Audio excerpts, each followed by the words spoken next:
Jusqu'à maintenant, dans ce programme, nous nous sommes concentrés sur le développement de notre attention, la capacité d'être présent à notre expérience dans le moment présent.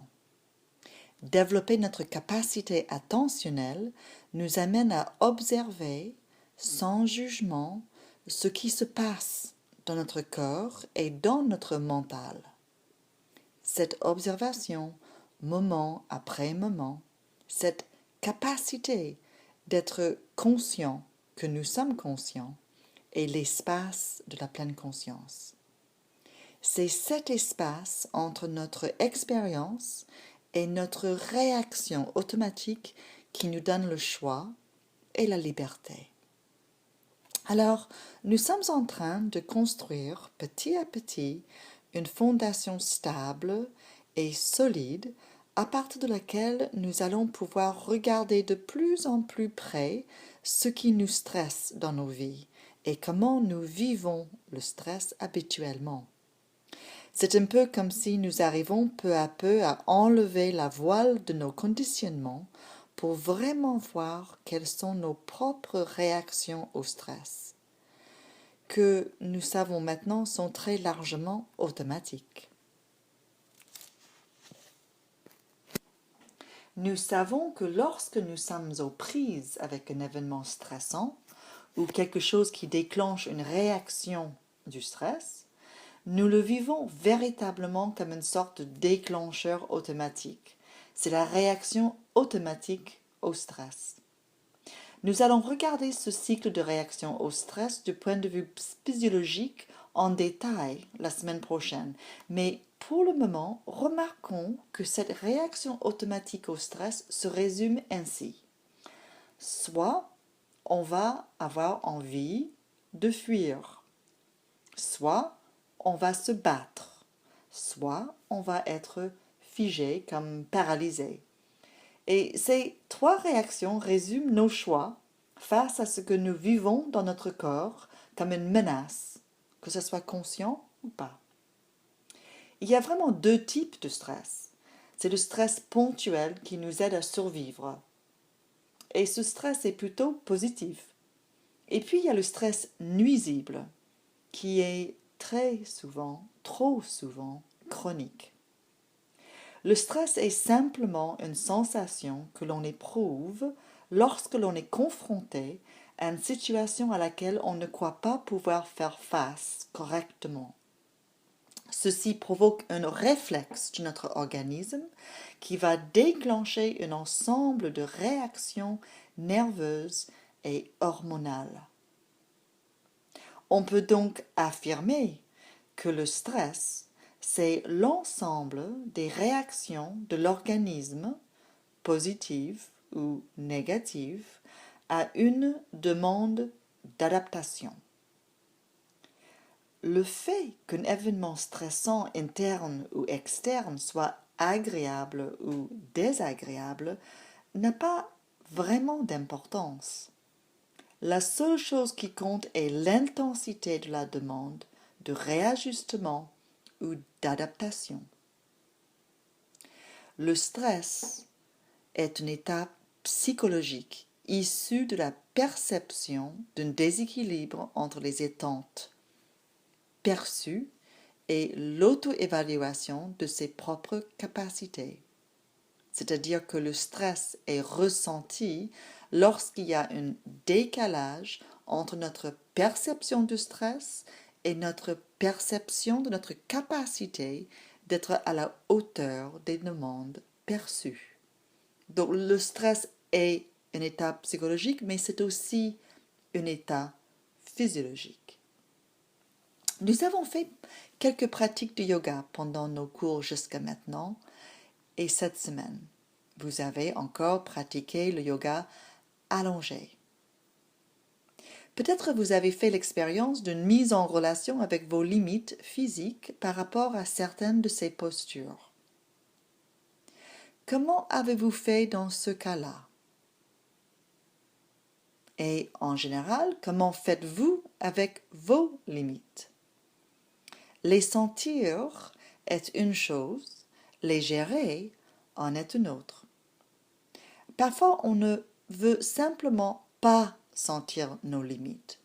On refuse car on se dit il faut absolument que je termine, soit parce qu'on s'est fixé un objectif ou quelqu'un d'autre attend quelque chose de nous, ou on se dit je n'ai pas le choix. Cette idée de limite est très liée au stress, parce que notre état physiologique sous pression, bien que ce sera universellement une réaction physiologique qui va être commune à nous tous, l'état psychologique de stress va être au contraire différent à chacun de nous. Personne d'autre que vous ne peut sentir vos limites. Et la pleine conscience nous demande d'écouter nos limites. Il est très dangereux de placer vos limites à l'extérieur de vous-même. Après tout, c'est votre corps et c'est toujours votre corps-esprit qui va payer le prix.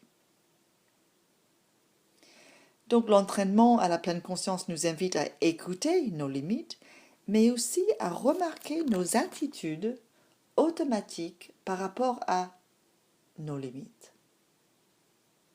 Car l'important n'est pas que vous êtes capable à tenir le coup, à systématiquement dépasser vos limites ou à assurer un niveau de performance élevé quand les autres s'écroulent autour de vous, car cela aussi aura un prix. Ce qui nous intéresse ici n'est pas si oui ou non vous pouvez dépasser vos limites, mais si vous êtes conscient ou pas de ce que vous faites. Êtes-vous aux commandes? Choisissez-vous? Êtes-vous libre de choisir comment vous allez gérer vos limites ou êtes-vous emporté par toutes sortes d'attentes et d'automatismes? La douleur et la fatigue sont les signaux par lesquels le corps nous indique qu'une frontière est franchie. Parfois, nos limites sont bien plus proches que nous le voudrions. Dans certaines maladies ou malaises corporels, ou bien suite à un accident ou des conditions chroniques ou passagères, où nous avons la douleur dans le corps, ou même dans l'esprit, qui s'installe, la frontière est dépassée avant même d'avoir rien fait. Donc, cette notion de limite n'est pas quelque chose qui est fixe. Il change selon notre état et il change selon le jour. Un élément qui est utile à se rappeler est que c'est jamais une seule chose qui entre en considération. C'est vraiment une transaction entre notre perception de nos limites et nos limites réelles et le déclencheur du stress et comment nous le vivons comme étant quelque chose qui dépasse nos capacités d'adaptation. Nous sommes constamment confrontés à des situations et événements qui suscitent en nous diverses émotions désagréables. Colère, peur, anxiété, tristesse. Ces situations peuvent être banales et quotidiennes. Conflits familiaux, surcharge du travail, problèmes d'argent, ou ponctuelles et parfois sérieuses. Maladie grave, décès d'un proche, accident et parfois aussi des problèmes banals et quotidiens peuvent aussi devenir graves. C'est lorsque ces diverses expériences sont perçues par l'individu comme menaçantes pour son intégrité physique et psychique qu'on peut parler véritablement de stress. Voici la définition du stress proposée par Lazarus et Folkman. Le stress est une transaction particulière entre un individu et une situation dans laquelle celle-ci est évaluée comme débordant ses ressources et pouvant mettre en danger son bien-être. Donc nous avons dans cette définition encore une fois une idée de cette transaction qui finalement on arrive plus ou moins jusqu'à, c'est un débordement et nous sommes débordés et nous n'avons plus les ressources pour faire face. Ainsi, les événements de la vie n'ont pas tous le même impact sur tous les individus.